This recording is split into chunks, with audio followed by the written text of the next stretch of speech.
Hello friends, आप सभी का मेरे इस यूट्यूब चैनल पर स्वागत करती हूँ। आज हम बहुत ही आसान तरीके से पढ़ेंगे इस वीडियो में कक्षा 9वीं के गणित विषय का अध्याय 8, जिसका परिचय इस वीडियो में हम देखेंगे। साथ ही इसके आगे वाले प्रश्नावली के वीडियोस और इस चैप्टर के वीडियोस की लिंक डिस्क्रिप्शन में दी गई है। आप उन्हें अच्छे से देख लें और समझ लें। आप सभी इस चैनल को सब्सक्राइब करें ताकि ऐसे स्टडी से रिलेटेड वीडियोस मिलती रहे। अब हम पढ़ते हैं, प्रश्न में पढ़ेंगे परिचय। जैसे कि हमें पता है कि अध्याय 8 का नाम है चतुर्भुज। तो चतुर्भुज क्या होता है, इसके कितने प्रकार होते हैं, इस वीडियो में हम पढ़ेंगे। चतुर्भुज हमने परिभाषा पहले से ही लिख ली थी ताकि वीडियो ज़्यादा लंबा ना हो। मैं समझाती हूँ कि परिभाषा में क्या लिखा है। चतुर्भुज चतुर्भुज एक बंद आकृति है जिसमें 4 भुजाएं, 4 शीर्ष और 4 कोण होते हैं। हम आकृति बनाते हैं पहले, तभी समझ में आएगा। देखो, चतुर्भुज की आकृति ऐसी होती है।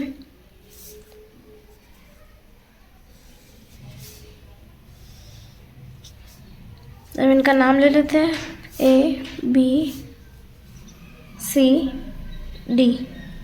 चतुर्भुज एक बंद आकृति है जिसमें 4 भुजाएं। तो एक बंद आकृति है, मतलब ये बंद है पूरी आकृति जिसमें 4 भुजाएं। ये भुजा 1 2 3 4 भुजाएं, ये वाली 2 4 भुजाएं हैं तथा 4 शीर्ष होते हैं। 4 शीर्ष किसको, ये इनके शीर्ष होते हैं जहाँ पर 2 रेखाएं मिलती है। शीर्ष 1 2 3 4 4 शीर्ष है तथा 4 कोण, ये वाला कोण, ये वाला कोण, ये वाला कोण, ये वाला कोण। तो 4 शीर्ष 4 कोण होते हैं। ये हमने देखा। चतुर्भुज की परिभाषा आपको अच्छे से समझ में आ गई होगी। अब देखते हैं चतुर्भुज के प्रकार। चतुर्भुज के प्रकार, तो चतुर्भुज के प्रकार, अनेक प्रकार के चतुर्भुज होते हैं जिसमें से कक्षा 9वीं में ये प्रकार हमको देखने को मिलेंगे। तो हम इनके बारे में डिटेल में पढ़ लेते हैं, अभी परिभाषाएं और उनके बारे में पढ़ लेते हैं। तो चतुर्भुज के प्रकार में पहला प्रकार आता है वर्ग। वर्ग भी हम पढ़ेंगे। इसमें आयताकार चतुर्भुज, विषमकोण चतुर्भुज, पतंग भेद चतुर्भुज के अंदर आता है, तो हम इसके अंदर इस चैप्टर के अंदर पढ़ेंगे। फिर समलंब चतुर्भुज, समलंब चतुर्भुज भी इसमें पढ़ेंगे कक्षा 9वीं में। अब देखते हैं वर्ग। वर्ग क्या होता है। वर्ग चारों भुजाएं बराबर होती हैं। देखो, हम वर्ग की पहले आकृति बनाते हैं। वर्ग एक ऐसी आकृति होती है जिसमें चारों भुजाएं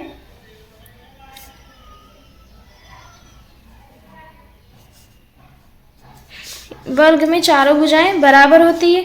ये चारों भुजाएं, ये वाली, ये वाली, ये वाली, ये वाली, इसका नाम भी दे देते हैं ABCD। आप स्केल से बनाना, कभी भी वर्ग बनाते हो तो ABCD। इसमें हमने ये लाइन लगा दी है डंडी, जिससे ये दर्शा रहा है, ये लाइन ये दर्शाती है कि ये चारों भुजाएं बराबर है।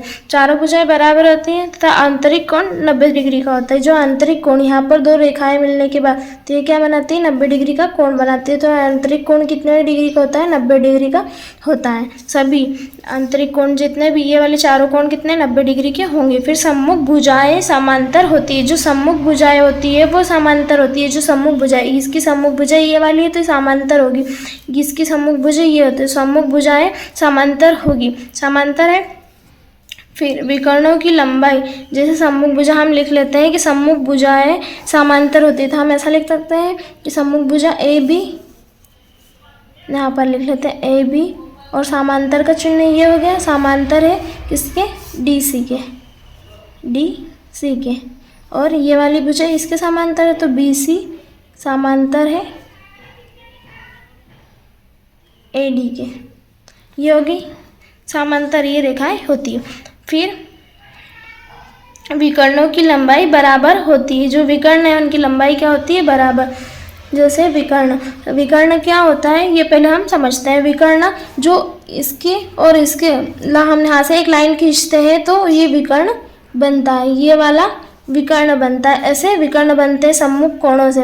तो ये इसका सम्मुख कोण क्या है, ये यहाँ से हम एक विकर्ण डालते हैं, इसको विकर्ण बोलते हैं, ये वाला और ये वाला। तो ये क्या है, विकर्ण।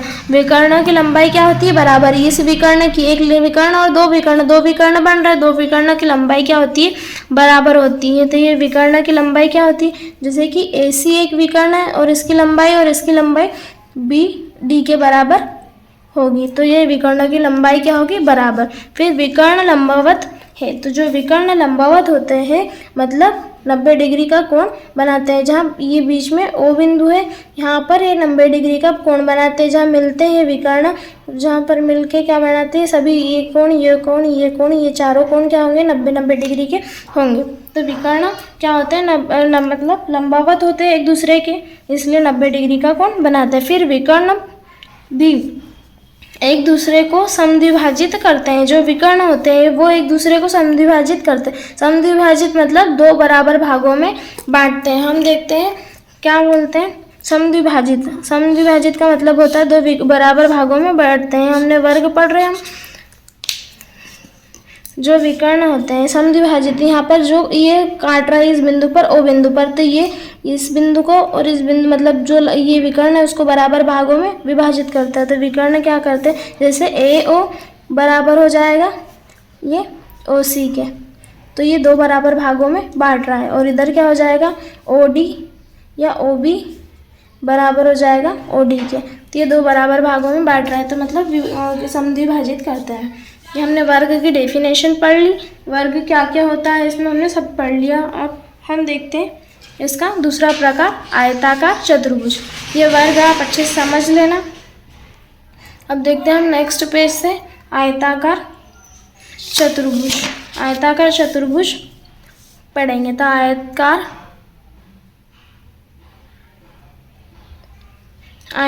चतुर्भुज में आयताकार चतुर्भुज क्या होता है, इसके अच्छे से हम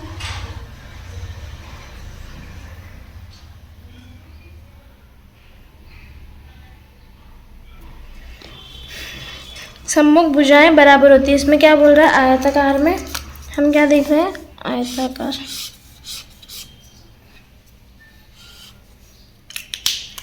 इसमें सम्मुख भुजाएं बराबर होती है। हम पहले आकृति बनाते हैं।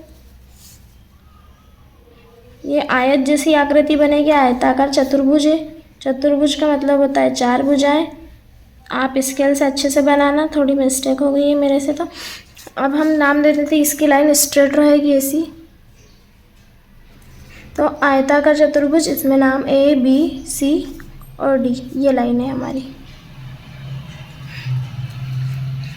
तो आयताकार चतुर्भुज सम्मुख भुजाएं बराबर होती है। इसमें सम्मुख भुजाएं मतलब ये भुजा इस भुजा के बराबर होगी और ये भुजा के बराबर होगी। सम्मुख भुजाएं बराबर होती है। सभी आंतरिक कोण 90 डिग्री के होते हैं। इसमें भी आंतरिक कोण क्या होंगे, 90 डिग्री के होंगे। चार कोण बनाते हैं तो ये 90 डिग्री के कोण होंगे। फिर सम्मुख भुजाएं समांतर होती है। जो सम्मुख भुजाएं, ये वाली भुजा इसके सम्मुख है, ये वाली भुजा इसके सम्मुख है। तो सम्मुख भुजाएं जो है ये वाली भुजाएं समांतर होगी। जैसे हम लिख लेंगे AB समांतर होगी DC के और AD समांतर होगी BC के। ये आगे पीछे नाम लिख सकते हैं, पर ये समांतर होगी। फिर उसके बाद देखते हैं अगला पॉइंट क्या है, विकर्णों की लंबाई बराबर होती है। जो विकर्ण है, ये विकर्ण हम कैसे डालते हैं, यहाँ से सम्मुख कोणों पर विकर्ण बनते हैं। ये विकर्णों की लंबाई क्या होगी, बराबर होगी। विकर्णों की लंबाई क्या, AC बराबर BD। ये विकर्णों की लंबाई बराबर होगी। विकर्ण भी एक दूसरे को समद्विभाजित मतलब दो बराबर भागों में बांटते हैं। तो कैसे बांटेंगे, OA और OC, ये दो बराबर भागों में बांट दिया। और OB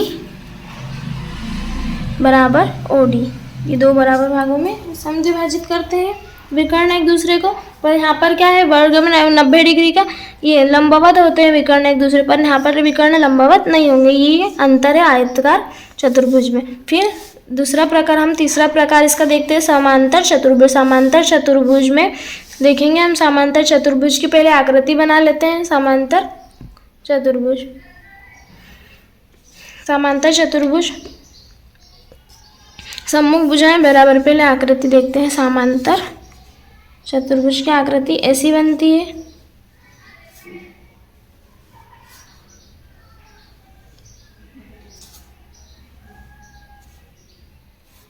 ये समांतर चतुर्भुज है, समांतर चतुर्भुज है। सम्मुख भुजाएं बराबर होती है, मतलब ये आमने सामने की भुजाएं, ये भुजा ये इसके बराबर होगी, इसका नाम A B C D। ये भुजा इसके बराबर और ये वाली भुजा इसके बराबर होती है। सम्मुख भुजाएं इसमें भी बराबर होती है। फिर सम्मुख कोण बराबर होते हैं। जो सम्मुख कोण होते हैं, ये वाला कोण इस कोण के बराबर होगा और ये वाला कोण इस कोण के, मतलब ये सम्मुख कोण बराबर होंगे। जैसे हम लिख लेते हैं कोण, सम्मुख कोण किसको, कोण A बराबर होगा कोण C के, और यहाँ पर कोण B बराबर होगा कोण D के। सम्मुख कोण बराबर होता है। फिर आसन्न कोणों का योग 180 डिग्री होता है। आसन्न कोण मतलब जैसे ये आसन्न कोण मतलब दो कोणों का योग क्या होता है, 180 डिग्री होता है। तो A और B इनको दोनों को जोड़ेंगे तो इनका योग कितना होगा, 180 डिग्री। जैसे ये वाला कोण और ये वाला कोण जोड़ेंगे तो इसका कोण कितना होगा, 180 डिग्री। ये वाला कोण मतलब इन कोणों का आसन्न कोण कहते हैं। तो आसन्न कोणों का योग जैसे A + B बराबर 180 डिग्री, A + D बराबर 180 डिग्री। ऐसे ही हम चारों को लिख सकते हैं कि इनको जोड़ेंगे तो क्या होगा, इनका आसन्न कोण बनाता है। आमने सामने के कोण मिलकर क्या बनाते हैं, आसन्न कोण। तो 180 डिग्री कोण होता है इनका योग। फिर विकर्ण एक दूसरे को समद्विभाजित करते हैं। विकर्ण हम यहाँ से डालते हैं ऐसा, ये विकर्ण क्या करते हैं, एक दूसरे को समद्विभाजित करते हैं बिंदु O पर। तो हम क्या कर सकते, लिख सकते हैं समद्विभाजित मतलब दो बराबर भागों में बांटते हैं। OC OB बराबर OD, ये लिख लिया हमने। ये समांतर चतुर्भुज, इसमें कोई से मतलब कुछ अंतर है उनको हमको याद करना है, जिससे कि हमें समझ में आ सके कि समांतर चतुर्भुज वर्ग और इनमें क्या अंतर होता है। अब देखते हैं हम इसका चौथा प्रकार, विषम कोण चतुर्भुज। विषम कोण चतुर्भुज क्या होता है, सब इसमें हम आकृति पहले बनाते हैं। विषम कोण चतुर्भुज की आकृति, विषम कोण चतुर्भुज पहले आकृति हम इसकी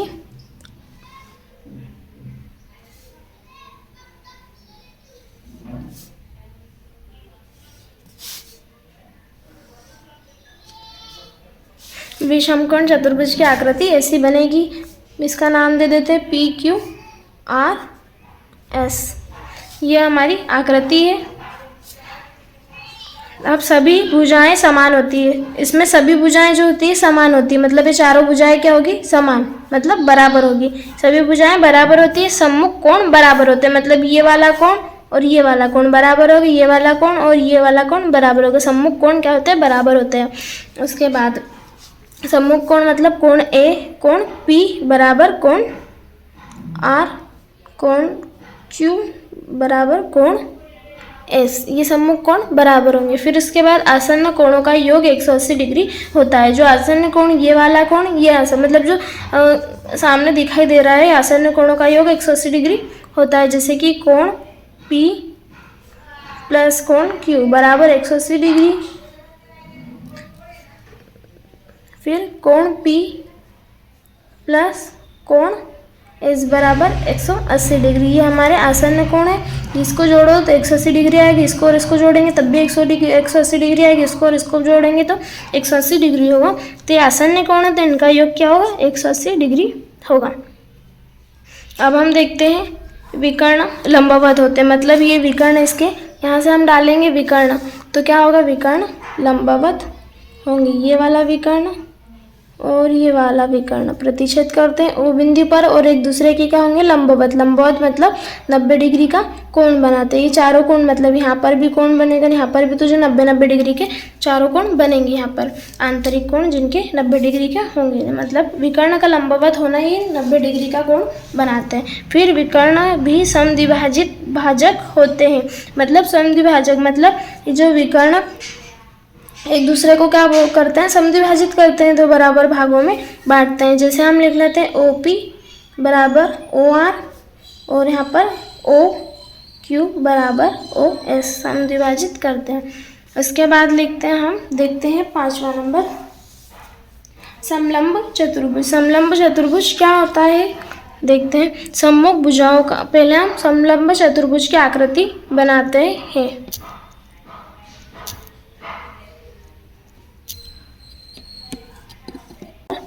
ड्रॉ करता है समलंब चतुर्भुज की आकृति ऐसी बनती है।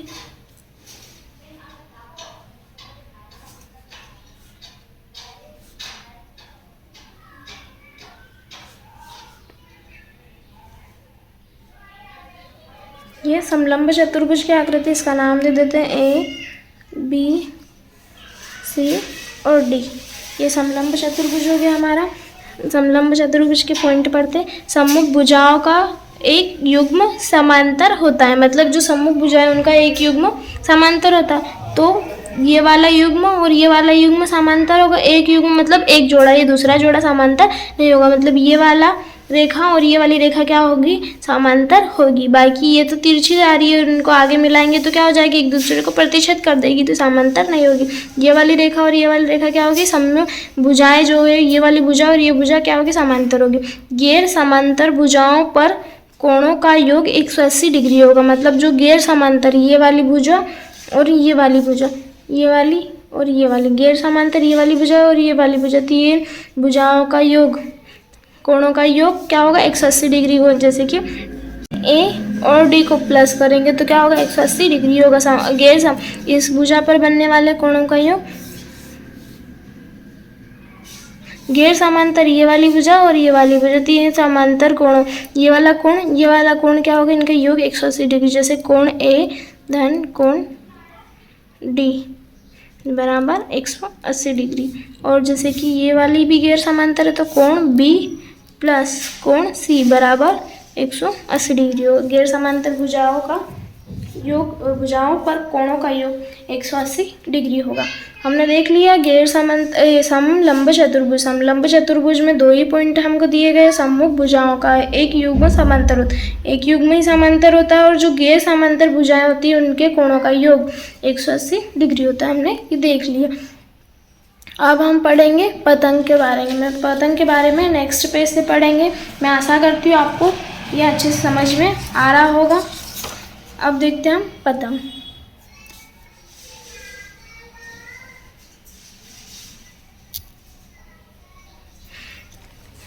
पतंग भी एक चतुर्भुज होता है। पतंग हम पहले आकृति बना लेते हैं पतंग की। पतंग की आकृति कुछ ऐसे बनेगी।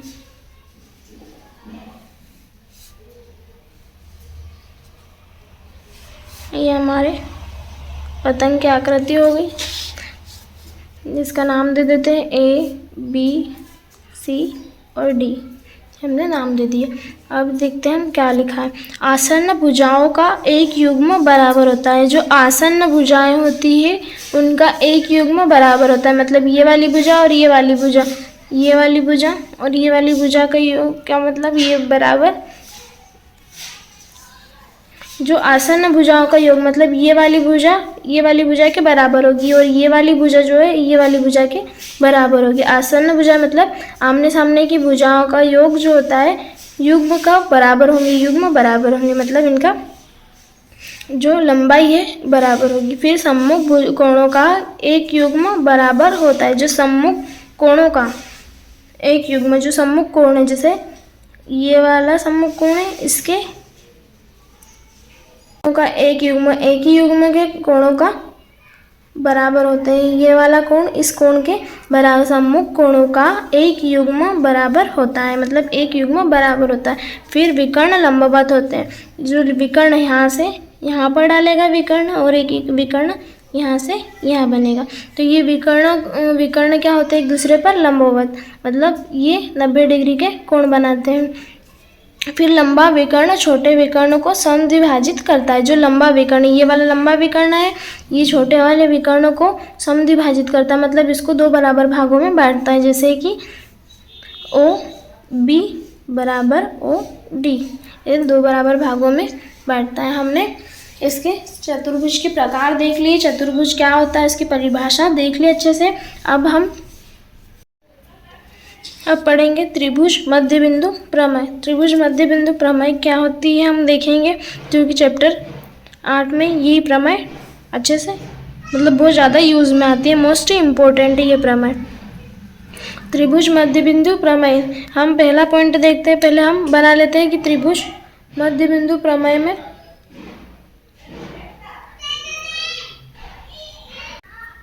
मध्य बिंदु प्रमेय देखते हैं। अब त्रिभुज मध्य बिंदु प्रमेय में पहले त्रिभुज बनाते हैं हम। ऐसे बनेगी त्रिभुज की आकृति, ये हम त्रिभुज बना लेते हैं। इनका नाम दे देते हैं ABC, ये त्रिभुज है। अब हम देखते हैं इसमें पहला पॉइंट क्या बोल रहा है। किसी त्रिभुज की किन्हीं दो भुजाओं के मध्य बिंदुओं को मिलाने वाला रेखाखंड, जैसे किसी देखो थोड़ा सा देख, किसी त्रिभुज की किन्हीं दो भुजाओं को, ये दो भुजाएं, इनके भुजाओं के मध्य बिंदु मतलब ये इस भुजा का मध्य बिंदु ये, इस भुजा का मध्य बिंदु ये को मिलाने वाला रेखाखंड, मतलब ये भुजा को इस भुजा से मिलाने वाला ये रेखाखंड तीसरी भुजा के समांतर होता है। मतलब ये तीसरी भुजा हो गई हमारी, ये पहली और दूसरी भुजा मान लेते हैं, और तीसरी भुजा, तो ये तीसरी भुजा के क्या हो गया समांतर, और उसका आधा होता है। मतलब ये इस भुजा की ये क्या हो गया समांतर हो गया, और क्या होता है इस भुजा से आधा होता है। मतलब हम ऐसा लिख सकते हैं कि जो इसका नाम दे देते EBC, EF, ये वाली रेखाखंड क्या है EF, तो हम नाम देते इसका क्या हो जाएगा AB, किसके समांतर होता है EF के, और जो EF होता है वो किसका आधा होता है 1/2 AB वाली भुजा का आधा होता है। ये वाला पॉइंट ऐसा बोल रहा है कि किन्हीं दो भुजाओं के मध्य बिंदु, मतलब ये भुजा है इसका मध्य बिंदु, इस भुजा का मध्य बिंदु को मिलाने वाला रेखाखंड, मतलब ये रेखाखंड हमने मिला लिया, उसके बाद तीसरी भुजा का समांतर होता है, मतलब ये तीसरी भुजा के समांतर होता है, और उसका आधा होता है, मतलब इसका आधा होता है। तो हमने देख लिया। अब देखते हैं दूसरा वाला पॉइंट, किन्हीं त्रिभुज की एक भुजा के मध्य बिंदु से होकर दूसरी भुजा के समांतर, जैसे किन्हीं त्रिभुज की एक भुजा मतलब ये वाली भुजा के मध्य बिंदु से होकर दूसरी भुजा के समांतर, इस भुजा की ये भुजा के समांतर है, तो ये दूसरी भुजा के समांतर, इसके समांतर ये रेखाखंड जा रहा है, तो समांतर एक रेखा तीसरी, ये जो रेखाखंड है समांतर ये रेखा है, ये रेखा तीसरी भुजा को समद्विभाजित करती है। मतलब ये समद्विभाजित, ये दो बराबर भागों में इस रेखा को काटती है। तो जैसे ये क्या बोल रहा है EF क्या कर रहा है, जो EF है वो EF किसको समद्विभाजित कर रहा है BF और बराबर CF, दो बराबर भागों में कौन सी EF रेखा इसको दो बराबर भागों में बांट रही है, ये वाला बिंदु हमें ये बोल रहा है। तो हमने ये प्रमेय देख ली, त्रिभुज की मध्य बिंदु प्रमेय, मध्य बिंदु प्रमेय, ये वाली ये प्रमेय ये हमें कहती है। 2 पॉइंट हमें अच्छे से समझ में आना चाहिए ताकि हमें प्रश्नावली अच्छे से समझ आ सके। ठीक है, ये वीडियो यहीं पर समाप्त करते हैं हम। इसके नेक्स्ट वीडियो में पढ़ेंगे प्रश्नावली 8.1। आप अच्छे से इस वीडियो को देख लेना, समझ लेना, ताकि आपको ये पाठ समझने में आसानी हो। आप सभी इस चैनल को सब्सक्राइब करें ताकि आपको ऐसी स्टडी से रिलेटेड वीडियोस मिलती रहे। आप ये वीडियो अपने फ्रेंड्स के साथ शेयर करना, लाइक करना, और इस चैनल को सभी सब्सक्राइब करें। Thank you friends.